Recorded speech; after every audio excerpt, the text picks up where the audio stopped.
Bonjour Estelle, le 1er juin nous nous sommes rencontrés. Tu m'avais parlé à ce moment entre autres d'un sujet qui moi m'a marqué, à savoir la gestion de crise en entreprise. Et je te proposais d'en reparler avec toi. Alors, ma première question c'est, pour être positif d'abord, peut-on dire qu'il existe des conflits qui sont constructifs ? Absolument. Je pense que les conflits apportent une identification de pistes d'amélioration dans l'organisation, puisqu'un conflit est souvent une difficulté organisationnelle. Il s'est passé quelque chose, la machine s'est crispée, et dans ce cas, effectivement, le résoudre, trouver des solutions, fait en sorte d'améliorer l'organisation. Et on peut dire effectivement qu'un conflit est constructif. Comment faire pour dépasser un conflit en entreprise ? Est-ce la fin de la gentillesse en entreprise ? Alors, pour dépasser un conflit dans une entreprise, il faut le gérer. Il faut pouvoir l'identifier, regarder les faits, son environnement, l'impact, qu'est-ce qui se passe dans l'entreprise. Et la résolution d'un conflit amène à un plan d'amélioration, que ce soit dans l'organisation, dans la communication. Il y a plein d'axes qui s'ouvrent et qui permettent que le conflit soit constructif. Après, est-ce que c'est la fin de la gentillesse ? Les choses sont en parallèle. Je pense qu'il faut être professionnel et objectif pour faire en sorte que les choses s'améliorent. La gentillesse est un savoir-être, donc c'est important de le conserver. Pourquoi fait-on appel à un médiateur ? Le manager, est-ce qu'il n'est pas là pour ça en fait ? Le manager, il essaye de faire de la médiation comme il peut avec ses moyens au quotidien. Il gère, il fait en sorte que les choses s'améliorent. Parfois, ça devient un peu plus compliqué. Il n'a pas toujours les outils ou encore la posture. Le manager n'est pas toujours neutre.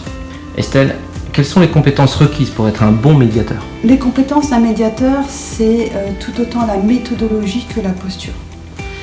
Donc il faut avoir ces deux éléments pour être un bon médiateur. Ça s'apprend et c'est pour cela que moi j'ai réalisé un master en médiation auprès de l'Institut français de médiation en 2018.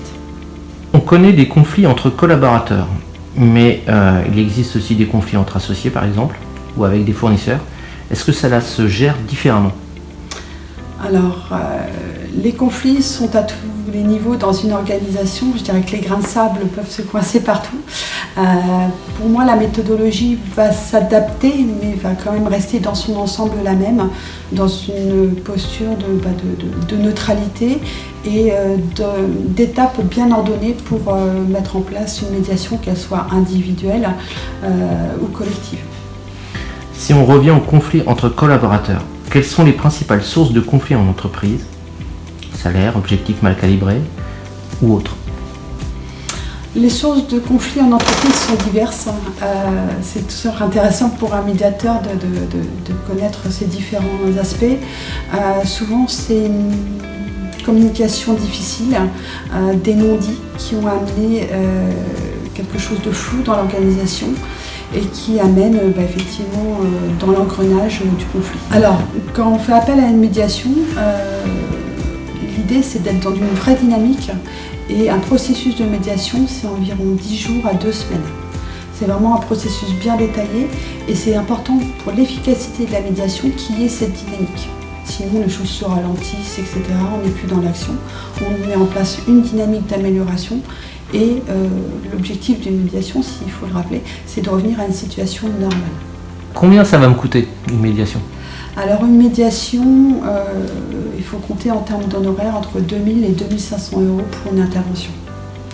Si on est sur une intervention interpersonnelle, si on est sur une médiation collective, les choses pourront être différentes au niveau tarif.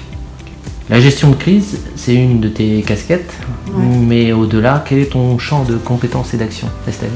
Alors j'interviens dans le champ de l'organisation, et le conseil dans les entreprises, donc multisecteur, je suis généraliste.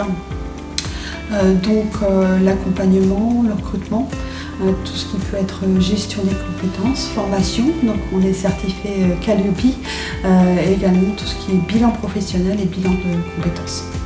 Super, en te remerciant, je te souhaite une bonne journée. Merci, bonne journée aussi.